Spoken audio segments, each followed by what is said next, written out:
not stupid. I was raised with common sense. I am not going on the dark web, ever. But I will be reacting to stories of the dark web for you. Let's try not to shit our pants, ladies and gentlemen. Let's try not to avoid our bowels here. At first, most of the links just took you to pages that would list hundreds of other pages. At first, it just seemed like an endless cycle of pointless pages, until I somehow landed on a very dark-themed website. I don't mean it was a horror-themed, scary story website. I mean the banner had the disgusting and disturbing picture of what looked like a girl no older than 12, blindfolded with slits in her mouth and bruises all over her face. I never knew how dark the internet can get, but I knew right after seeing that picture, it can only get worse on that website. I could have and should have just closed the browser or clicked the back button then and there, but something possessed me to click through the forums on each and every forum post. No, fucking exit. They were all littered with gut-wrenching, brutal, and sadistic pictures of children, from babies and toddlers all the way up to a 16-year-old girl, all being tortured. I don't even want to describe what I saw. Don't. But I want you to understand the true horrors that go on in the deep web and in this world. One post was titled, "Followed 10-year-old home successfully, knocked out and brought back." I dared click on it. No, why? Saw pictures of an innocent 10-year-old boy who was originally on his way home from school, tied up to a chair attached to some kind of torture machine that looked as if it belonged in a Saw movie. I scrolled down, and the pictures got worse. The device on his chair started to carve into his wrist.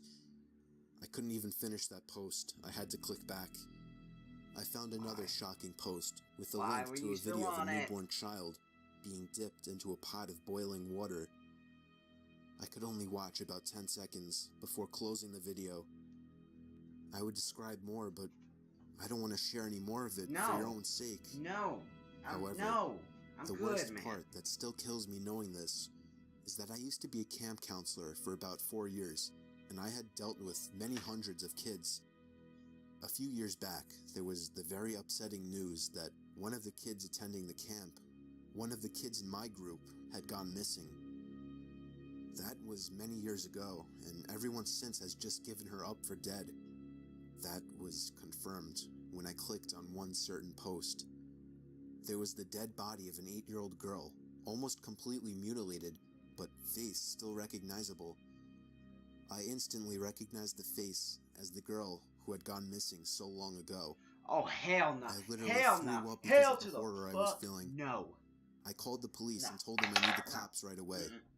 They showed up quickly, and I showed them the screen, and then a picture of the missing child.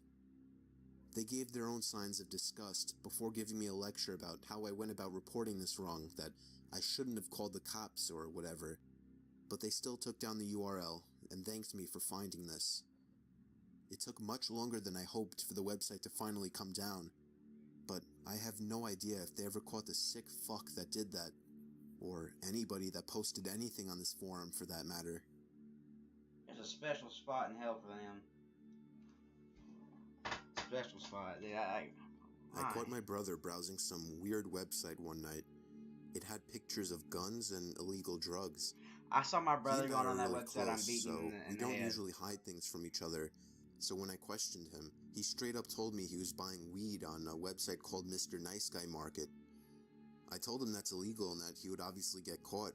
Then he went on about telling me that he's safe and anonymous on the deep web.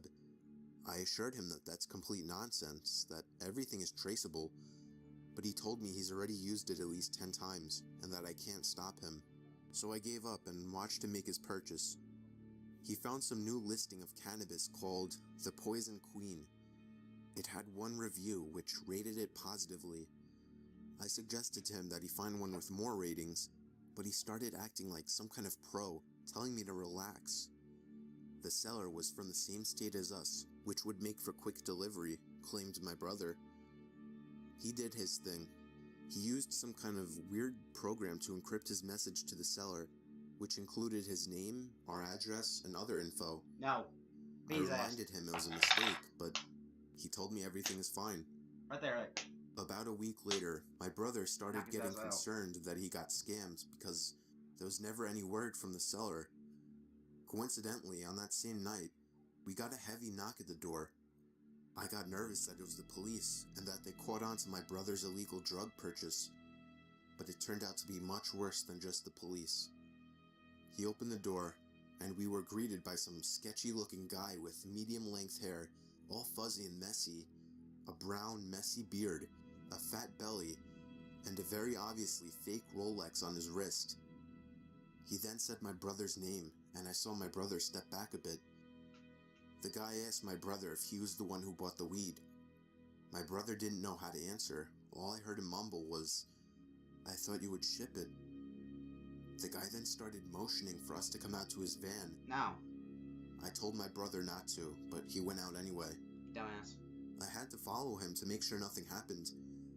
I didn't feel right about this situation. About halfway to his van, I noticed something in the passenger circular window in the back. There was somebody with a ski mask on, barely making themselves visible as they peered out to us. I saw the guy leading us to the van notice him, and begin to motion with his hand for the guy to get down. At that moment, I grabbed my little brother and dragged him all the way back in the house. I didn't realize until it was almost too late that the guy was chasing me. I was able to shut the door and lock it. They saw there were no cars in the driveway, so they must have assumed our parents weren't home. The guy started banging and kicking at the door, Hell no, man. and by Get the some gun. stroke of luck, a larger man walking with his dog passed by and noticed what was going on. He questioned the guy at the door, which seemed to scare him off. We watched as the van drove down the road out of sight. I was so anxious to tell my dad, even if it meant ratting out my brother, that I ran to my dad's car when he got home to greet him. I then noticed the same van halfway down the block, parked by the entrance of the cul-de-sac down the road. Only for a moment though, before it drove off seconds after I noticed. I haven't actually seen it since, and it's been 3 whole months. I think this was a good lesson for my brother to stop messing around on the web. I'd let his ass go. You see, me and my brother were different in that. We never I did was on dumb shit tour like trying that. to find me some and him, really we always deep joke about that websites. shit, but I was in a chat room Yeah, where nah, people man, normally nah, shared that- links that to ain't deeper it, websites man. and weird I'd pictures have and whooped my videos, brother's ass, commonly and my illegal brother better be the pornography. same to me. He better. Some guy we named would both Vintage beat Triple the X ever-living hell posted out a of each link other for without doing that. describing what it was. I clicked on it, and it Me took and my me brother to a didn't even black give our screen names where a like big on. video We box used to game eventually on popped Xbox up with a 360, play button. Bro. We never did that. The video thumbnail was a dark room, only lit by a TV screen. Out of curiosity, I clicked play, and began to hear the sound of TV static in the background, as lines of static slowly swam down the video screen. There was no 500,000? seek bar on this video. Damn. Then, I noticed something slowly begin That's a to long emerge line of from work. behind the wall. Man, I It wasn't was a gonna kill figure anybody, dressed in but, all you know, black I- with you some know, kind of black mask on as well. I'd be like the vigilante. I started to hitman, I suspect guess. it was a Like, jump scare bad video, people. and I thought I was right when the figure leaped out and ran to the screen in less than a second. It still got me, even though I was expecting it, but then it got strange. The person had their face in front of the screen, slowly moving around as if he could see me and was observing me. Then I heard a crackly, demonic voice say something. It came from the video. It repeated itself, and I could make the phrase out to be, "Ask me something." I was really confused. I tried typing something, but there was nowhere to enter text. Then he said, "No, not the keyboard. Say something." I felt my heart punch What does the that look inside like, of my Photoshop? chest as he said this. I opened my mouth and mumbled the words, "You can hear me?" It responded with, "Yes." I was uncomfortable now. Yeah. I thought it was a why video. was you on the dark, I the pressed dark pause, web, bro? but Why don't you it just didn't go do Pornhub or anything. something? I mean, He I said, remember seeing this video "Don't and try to it was leave. like I wanna those talk." porn sites or something, bro. I Go tried moving the Pornhub, mouse to the exit do button, something but the normal. mouse was Don't frozen. go dark web. You In gonna be fact, on that site. none of the You go to keys porn were sites on the dark responding web, on you my gonna be in keyboard. it. There was a long moment of silence before my webcam began flashing. Ah, as if it hell were no. on, Right there, look, and my look at this face motion popped right here. up on the screen. Look, There, they you be got a getting picture of you now. a screenshot of me Now closing just it. hang on while I get your address, and then we can meet. Knock that shit off like I started to panic, smashing every key on the keyboard, spazzing the mouse, but it did nothing. take battery out. I had my finger on the power button, but it also didn't do anything. The computer wouldn't turn off. The voice was saying crazy things like, "You're stuck here. I will find you. Don't even bother." I snatched the screwdriver sitting on my desk, unscrewed the 4 screws on the bottom of my laptop, and took out the battery. The computer finally turned off. I was gasping for air as if I just ran a marathon. My heart was pounding 5 times as fast as it should have. I have since left my laptop off after that, and have resorted to using my desktop as my main computer. I'm sure by now nothing will happen. He definitely didn't have enough time to get my address. What do you think? That's right, didn't he? Wait.